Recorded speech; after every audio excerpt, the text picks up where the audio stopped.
Hello, everybody. Welcome to our next episode in season 8 on Experience University podcast. I am so excited for this one. And no, I don't say that for everyone, almost everyone. But today we have Victoria Matey on the podcast. And I have had this scheduled for months. Victoria and I have tried to connect literally for months now. And I'm so pumped because today is all things psychology. So thank you so much, Victoria, for being on the podcast. Thank you so much for having me. It's great we finally met up. I'm so excited. And yeah, we've already been talking for a bit. We could totally geek out on so many psychological things. I know you've been a consultant, full-time consulting for a long time. Give everybody on the podcast who's listening, all of our event and experience design professionals and students also who are studying event and experience design, tell them a little bit about what you do, because when people hear meeting psychology, they might have no idea what that is. Right. So I'm an event psychology advisor, and when people hear psychology, you're right. It's kind of it might be confusing for some, and a lot of people think that I'm an academic researcher, but I'm not. I'm very much a practitioner who applies research to experience design to events. And I've got 20 years in events. I've been an event planner myself, but that's complemented by my passion and exploration of behavioral science and psychology. And I study scientific concepts and analyze research, but always with a practical lens. And I used to say that I translate these insights into events language, into actionable strategies, practical takeaways, specifically for event professionals, event owners, industry partners, because I feel like this is important to make science approachable and applicable to event design. So, and again, this distinction matter. I'm not a researcher, I'm a practitioner. And, in short, I would say I build bridges between the knowledge of human behavior and mind and the practical world of events. I absolutely love that. And that's why we get along so well, because we're both translational in that way. In fact, so many of the government grants now within the United States, but also worldwide in some of the EU type of credits, they require this translational part, or a translational researcher or a translational practitioner. So we're both like right there with that. Like, let's apply it. Let's get out of the theory and like actually apply it. I don't know any of your answers to these ahead of time, which is rare, because most of the time I get on and I'm like talking to all, so I have no idea where this is going to go, and I'm living for it, Victoria. I'm so excited. Okay, I have really, it's season 8's all things interviews, and one of my favorite ways to start the interviews is I like to take people from like, what do you think that people are doing, quote unquote, wrong, all the way up to the future. So we're going on a journey together. So obviously we don't live in a dichotomous world. There is no right, there is no wrong. Everything's a scale. I will say wrong just for the benefit of everyone who's thinking of that. But if you had to list like one thing in your opinion and experience that event or experience professionals are getting, quote unquote, wrong right now, what would that be from your opinion and experience? Yes, I think chasing that next shiny big thing instead of experimenting is one thing that I think is wrong. Because, what I've seen many times in the past is that organizers follow the trends. We've heard that breaks and wellness are a thing now, it's popular, or everyone else is building a community, or personalization is what people respond well to. So whatever the thing is, we need it to, it's kind of that approach. But then it turns out that, breaks are not designed properly to make a real difference, right? That personalization is, more about bombarding people with messages that fake authenticity. I recently had a LinkedIn contact who sent me an invite to their event and a personal message on LinkedIn. And I replied. I got interested. I had a comment and I replied with a question. They never responded back to me. Never. Why? Well, I guess because that person didn't mean to start a conversation in the first place, right? But they were interested in getting me to register through a personal message because, well, oh, personalization works. But it doesn't work that way, right? And, another example with communities, everybody is building a community with the event. But then we see that communities are still dead for some events. And it becomes even more frustrating for people who join because they were expecting some meaning out of it, right? And I think instead of, following what others do and following the trends, event organizers need to try things out and see what works for them because every event is unique and it's more about context, right? That is specific for that specific event. So we need to see what works for your audience, for your event, for your context, and keep things genuine. And yeah, and I mean, experimentation mindset sounds scary, but in fact, if you start small, then benefits can be huge. And I'm sure every event planner knows that details matter, right? We talk about it all the time.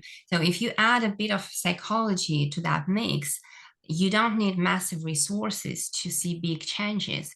I talked about this example on several podcasts already, but I really like it because it's a great one to show how simple it can be to change the usual way of doing things and get huge advantage out of it because it's based on science. So the example is to ask for advice from your audience instead of feedback. And it's just one word that you change on your survey, asking for advice instead of feedback. But it's a powerful shift to the whole concept or idea of getting feedback, right? So people perceive it in a different way when you ask for advice. Another example that comes to mind is about, swag ideas for attendees. Well, first of all, it's, the question is like to be or not to be, right? And then the second question is what it should be to be effective. And lots of organizers, think about it. And lots of ideas that come to mind first is about how to wow participants with this with the swag, right? But what if instead of giving something to attendees, you give them something that they can give to someone else, right? So it's and research shows that we actually feel happier when we give something to others. So it's a slight tweak, but it makes attendees feel good, better, because they bring joy to someone else, right? It also turns swag into a conversation piece about your event. And it kind of, it's a win all around. I remember I attended a trade show and I was so pressed. I didn't have time. It was a new city and I was away from my family, from my kid. And I promised her to bring something as a souvenir from that city. And I realized that I'm only within this trade show. I didn't have time to shop and, look for gifts for her. And then I saw it was a PCMA booth and they had soft toys. Mm-hmm. So I brought her that toy from that business trip, mm-hmm. and she loved it so much. And I felt good about myself. I was a good mom. I completed my promise. So it was good for myself. It was good for her because there was a gift that I promised to bring her. So was it a teddy bear? Was it? Because I think I might have gotten the same soft toy from PCA. Yes, it was. Yeah, it was. My daughter loves it. And I did the exact same thing. Oh my gosh, that's so funny. But the interesting thing that the legacy of it lived mm-hmm. Lasted even longer because I recently made a piece, a content piece about event marketing, and I provided this as an example in the article. But my daughter, back in time, she was 5. She loved it so much that she made a drawing of it. It was really, cute and nice. And I used that drawing in my article, and that was for the Korean publication.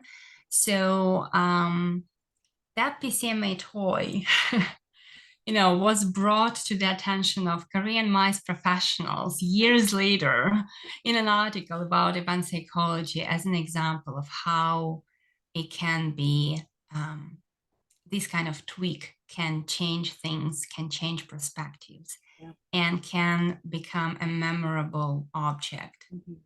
Yeah, so I think it's a good example of how small changes um, lead to big results. Yeah. Oh my gosh. I absolutely love that. I have never heard that concept in particular before. I was planning an event for event professionals during COVID on how to plan effective hybrid events. So Uh-huh. a little meta there. And I just asked them flat out, I said, what is the best swag item you've ever gotten? And it was a fill in the blank. So there was no pre-selected choices. And overwhelmingly, like over 85% of event professionals to this event said pens. And so me and my team were sitting there like, okay, like a good pen, but that's so subjective. So what we ended up Yes. doing is we got 10 different like donors to donate their pens, and then we did a pen competition. And so every single person got all 10 pens and a scoring sheet, and they got to write, and then we awarded like the best pen. We had a trophy for the sponsor for the best pen, and then everybody got 10 pens. Or what we actually saw happening on the floor is they were trading, like, oh, you like that pen, I like this pen, Uh-huh. and they were trading. So then they got multiples, and it was all branded, and it passed Yeah. on, which was great. And then we didn't actually have to pay for any of it, right, except the Right. trophy. But that was but I I love love your it. idea of like getting a gift for somebody else, because that's what I do. Like at Expo in December,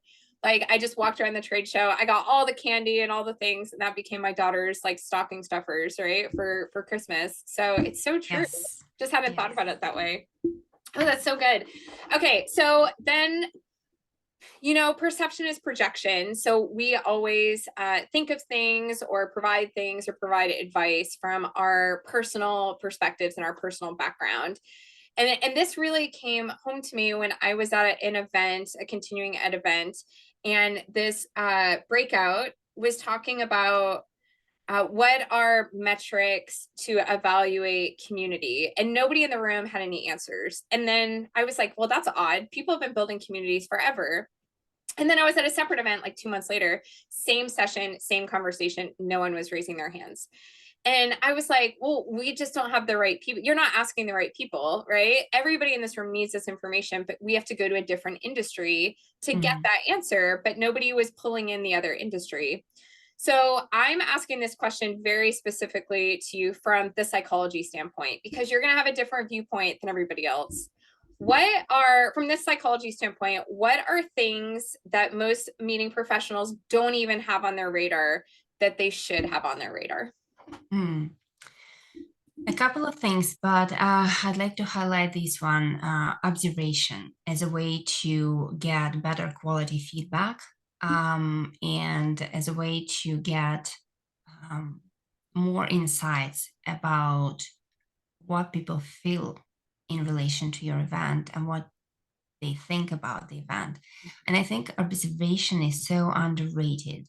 We are obsessed with data and surveys, which is fine. I'm not advocating for doing things just one way or another way. I feel like we should not rely that much on surveys as we do now, because asking questions is enough only if you assume that people are rational and they make perfectly logical decisions, right? They aren't, and they don't. And that's actually the major takeaway from research, from scientific studies. But watching what people actually do, on the other hand, will get you one step closer to fixing your event issues, to discovering some original solutions, out of the box solutions. And you should mix surveys with observations to achieve those true insights. And I've recently had a conversation on LinkedIn. I think it's Phil Mershon who posted about secret attendees, and he asked the community what they think about it. And I posted a comment saying that, in the early stages of my consultancy, I offered this as a service, to be a secret attendee with my experience as an event planner, and also knowing that observing people actually provides you with more insights. But I realized that the industry was not ready for that, and I hope that we are getting there right now, because there is so many more discussions on things like intangible KPIs, psychological safety, um, science-based solutions and tools that help create truly meaningful experiences, right? So I think we should look at this secret attendee idea in a pay more attention to this idea, I would say, because again, it provides you with an opportunity to observe people in the field, like in reality, and see what kind of things they really do. Because people can say all they want, but there is this intention action gap from psychology, from behavioral science, that I'm sure you know about. And it's true that we say one thing and then we do another thing. And it's not because we lie or because we want to mislead someone. It's just because it's human nature. So Yeah. observation, yeah. Yes. No, I'm glad to know I'm not the only secret attendee. Yeah, I was actually built in on a grant that where all I did was go around to 24 different events, and I was a secret attendee, and then I reported out. It was really fascinating. But Yes. I completely agree with you. Not it's taking a long time to get the event industry to that perspective where they're like, yes, I'm ready for that. I'm ready to pay for that. I'm Yeah. ready for that direct feedback, right? So Yeah. No, yes. that's true. So then, so future pacing, because obviously we've already been talking, we could talk all day, and I'm sure every single person on this podcast that's listening would benefit so much. They could hear you talk all day. Okay, so before we go into the third question, what else how can people interact with you? Like, you have so many great resources. You have like a course, and you have like a club, like a networking group. Tell people about these things so we can continue the conversation, and then we'll get to like our last question. Right. So if you want to reach out and you need some tailored advice, then you can email me, you can contact me on LinkedIn. Obviously, you have all my contacts on my website, Matey.events. Then I do have two things that your listeners might be interested in.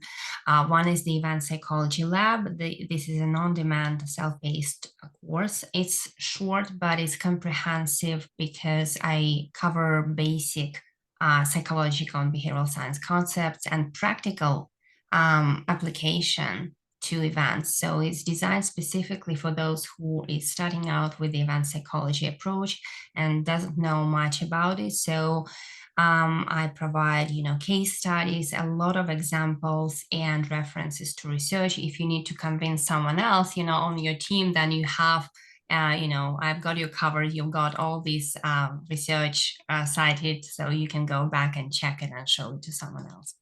And then another thing is the Event Psychology Club.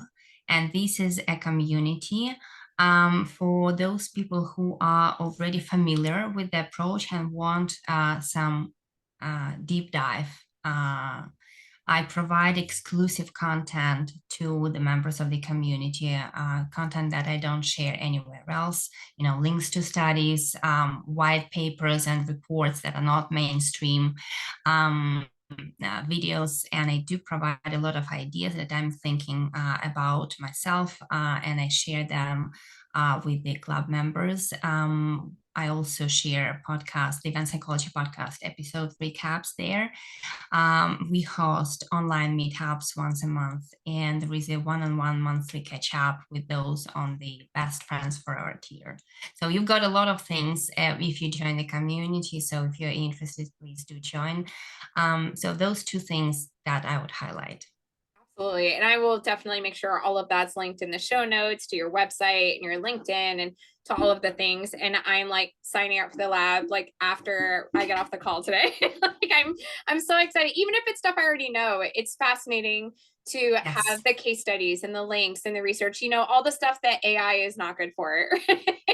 Like valid research and valid links and references to take to your boss when you're trying to support a change or arguing, right? In that way. Yes, it's an important one because I feel like if I know it's not that just I feel like I know from my own experience, event planners have a lot on their plate, so they don't really have time to dig deep and find this justification or another link, another reference to convince their boss to or team members to implement some small change. So this is actually this can help Yeah. in cases like that. Yes, for sure. So then from your perspective, what does the future hold for events from your perspective? It could be super psychology, it could be not. Like, what's the future of events from your perspective? I love this question. A few years ago, I dropped a blog post on my website called "Are We Ready for Event Neuroscientists?" And I feel like it's still really, really valid and it was my cry, for that radical idea of involving a human behavior and mind expert on the event planning team.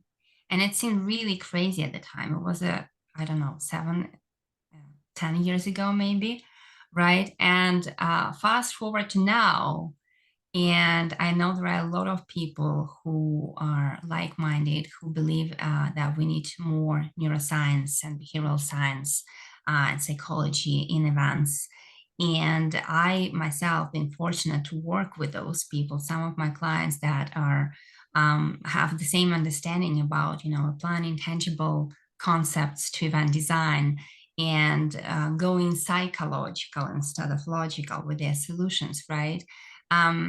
It's not a common practice yet, but it's a huge difference compared to what I've seen a few years ago, right? And I think that the future holds the role of chief behavioral officer because it will become standard, and I'm confident about that.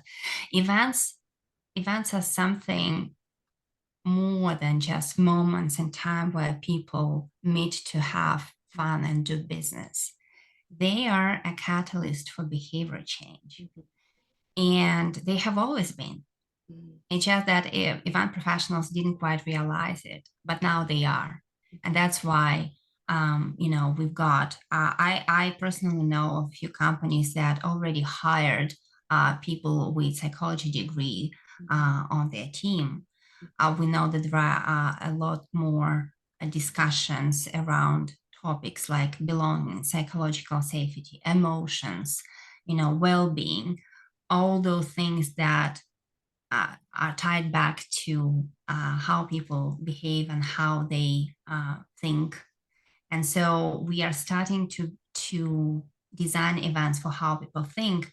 And for that, you need people, you need to have an expert on the team who focuses on those things specifically. So that's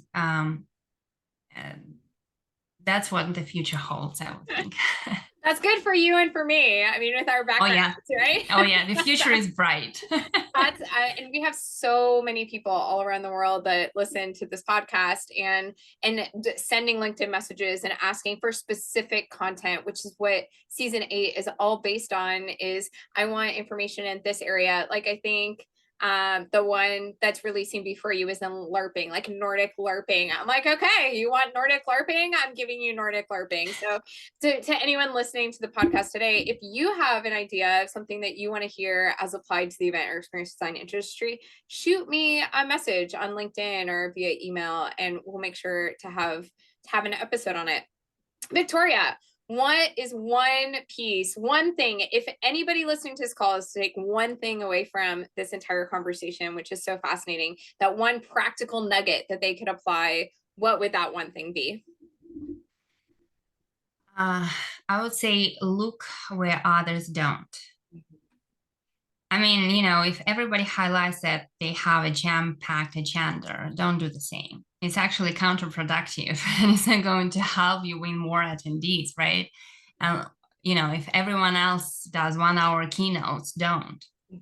Don't if your audience is skeptic about it. I talked to a fellow event professional recently, and he shared how they reduced the length of sessions, and a lot of people in the audience were not happy about it when they announced it before the event, but they changed their mind when they actually experienced it. And if I might add another takeaway here, because it leads to another thing that I'm thinking about a lot, that you, as the organizer, need to educate your audience, because it's a two-way street. Yes, organizers have a big chunk of responsibility about the event, but participants are also responsible for the outcomes of attending the event. But because, we humans, we are wired to avoid cognitive effort. We are irrational. We tend to forget things. These factors all affect our behavior. You can get the best app ever for your people, but they won't download it, right? Or you can have, you can design the most interesting and engaging networking activities, but they won't feel comfortable doing it because they need some extra help and education prep, right? So guide them, provide them practical guidance with, about your event before and after it, and also explain things where possible, why you do it in a different way. And that way, by guiding them through it, you make it a successful partnership for you as the event owner and for your audience. I love that so much. And you and I were talking before we even recorded the podcast of, like, I have been asked so much recently to do all of these artificial intelligence, like keynotes and breakouts, and there's so many great AI speakers, like, Nick Relly, love Nick, if you're listening, love you. And so there's so many great AI speakers out there, but one of the reasons why some people are choosing me as like the precursor to someone like Nick is that I do talk about the psychology and the neuroscience for the whole first half of my presentation, to get the mind open, the neural pathways open, to explain that in a very, very friendly way, and then get their mind open into the AI and the potential and possibilities of AI. And then if someone like Nick or another great AI speaker after, who's much more like logistics, or look at all the possibilities within our field or our industry, I mean, that's a perfect match up there. And it's exactly what you just said. You have to pre-frame, you have to lay out the road, you have to explain things. I absolutely love everything you said. This may or may not be my longest podcast episode of the season, but it was so absolutely incredible, Victoria, to have you on. I could talk to you literally forever. I wish that I could. And thank you so much for being on the podcast today. Thank you so much. Absolutely. Well, for everyone who's listening in, stay tuned next week for another incredible episode. We're coming close to wrapping up. We always do 12 episodes a season. I believe this is episode 9. So we've got a few more, and then we'll be rolling into our break before season 9. Thank you so much again, Victoria. And I will talk to everybody soon.